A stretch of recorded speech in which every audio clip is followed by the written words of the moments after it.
80,000 కోట్ల రూపాయలు ఎవరి జేబుల్లోకి వెళ్ళిందో చెప్పాలి.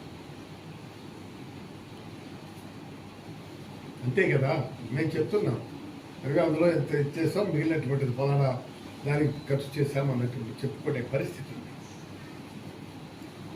కాబట్టి ఈరోజు మీరు చేసినటువంటి 1,80,000 కోట్ల రూపాయలు దేనికి ఖర్చు పెట్టారు, ఎందుకోసం ఖర్చు పెట్టారో చెప్పాలి. చెప్పకుండా మేము దాటించి వెళ్ళిపోతామంటే కుదరదు. అంతేకాకుండా ఇవాళ మీరు చూస్తే పోలీసులు ఉన్నారు, అందులో 189 మంది అనుకుంటారు.